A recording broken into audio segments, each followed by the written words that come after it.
Here we are back in the shop making another video. I was having a good day yesterday until a buddy of mine sent me a link to a video. The video was of a California Senator, Isadore Hall, a Democrat, shocking I know, making comments directed at people who were arguing against the many gun control proposals floating around the state capitol, one of which he is the co-author. Watch the video, then I'll offer some comments. I will try to address his comments one at a time as best I can. And then to have people come up on this dais and defend the senseless acts of terror that's happening domestically. Their dirty, filthy mouths that needs to be washed with soap.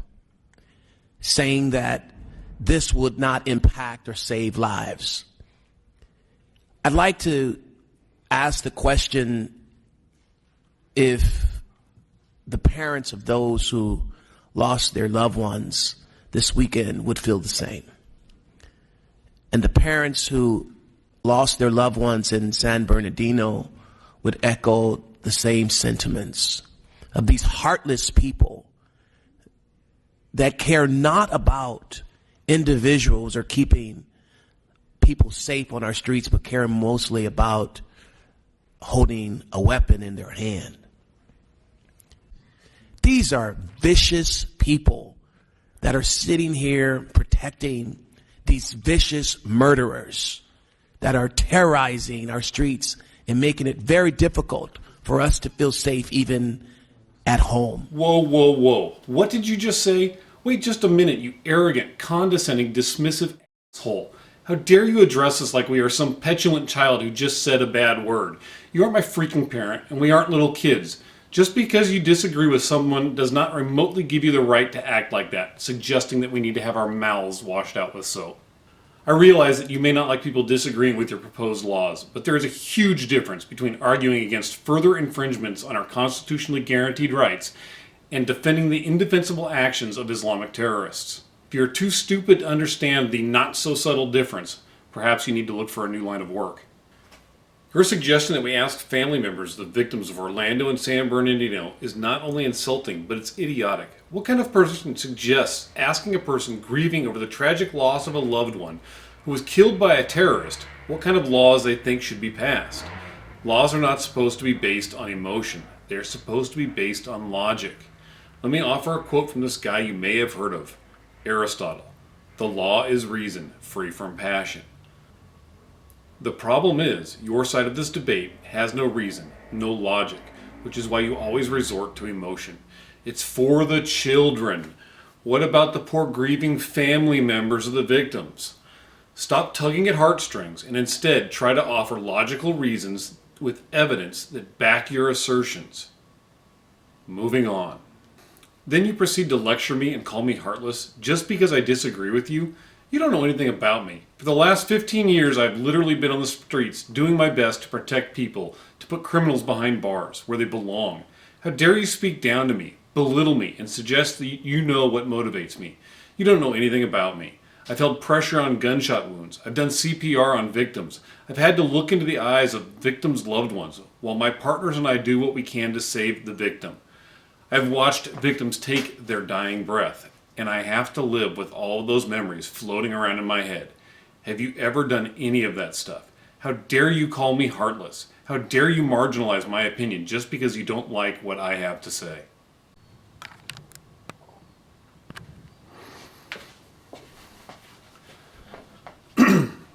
You want to talk about keeping people safe? Let's talk about that.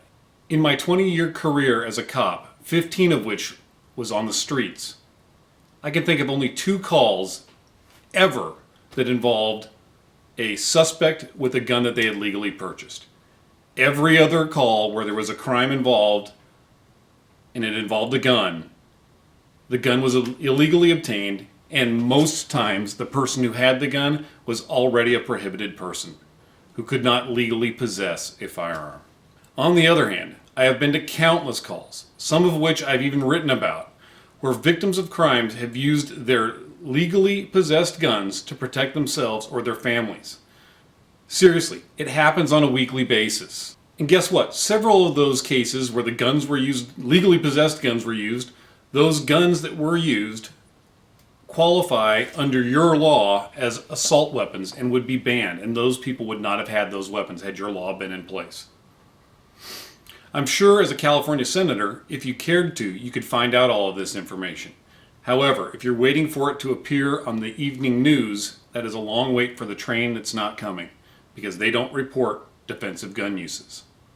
Again, you are characterizing people who disagree with your proposed law as vicious people defending those terrorizing our streets, solely based on the fact that they do not agree with you. That is not only intellectually dishonest, but is a downright lie. Finally, we can argue about the efficacy of your proposal, Senate Bill 880, the so-called assault weapons bill, all day long. But in the end, the people who oppose you are correct. That bill would not have made a difference in San Bernardino, and it will not make a difference in any other situation. The difference between you and I when discussing this debate, discussing our sides of this, is that I have 15 years as a California street cop and a court-recognized firearms expert on my side. I have district attorneys, sheriffs, police chiefs. Hell, according to the most recent poll conducted by PoliceOne.com of 15,000 verified law enforcement officers across the nation, I have the overwhelming majority of cops across this country on my side. That is a whole lot of people with a whole lot of law enforcement expertise who differ with you. What is your expertise on this matter? Where does your experience and expertise come from? Getting beyond the cops and their silly subject matter expertise, I also have history on my side. Gun control has never managed to reduce crime. Even the federal government's own study of the 1994 assault weapons ban, the federal ban, showed that it had little to no effect on gun violence across the entire nation. You personally point to San Bernardino in an attempt to bolster your argument. So let's talk about San Bernardino for a moment. The guns used by the Islamic terrorists there were 1.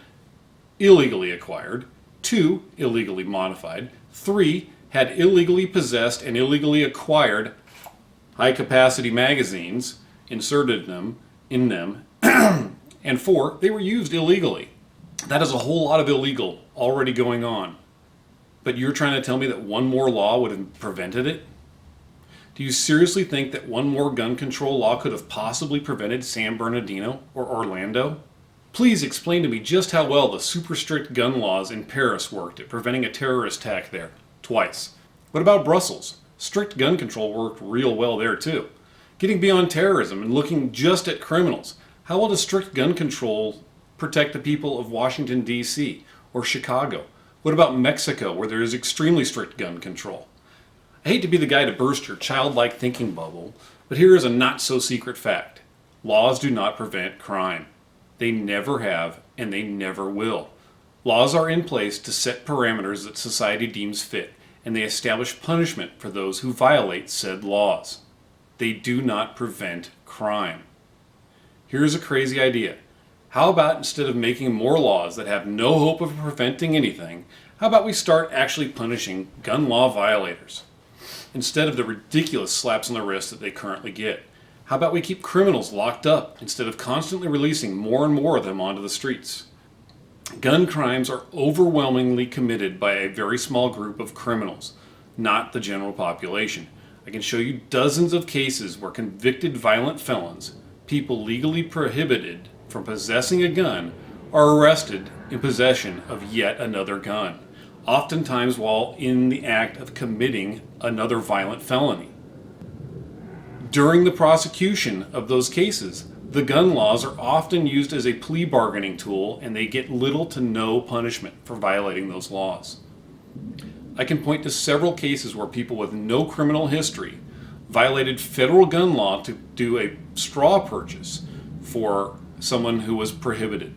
In one of those cases, a woman got her felon boyfriend a firearm which he later used to kill a fellow law enforcement officer, Officer Carrie Orozco. For her part in that, the woman got less than a year in jail and probation. That is a joke. That is less than a slap on the wrist for a felony that cost someone their life. You say you want to fix the gun violence problem. How about we start by hammering the violators of the current gun laws and stop going after people who have done absolutely nothing.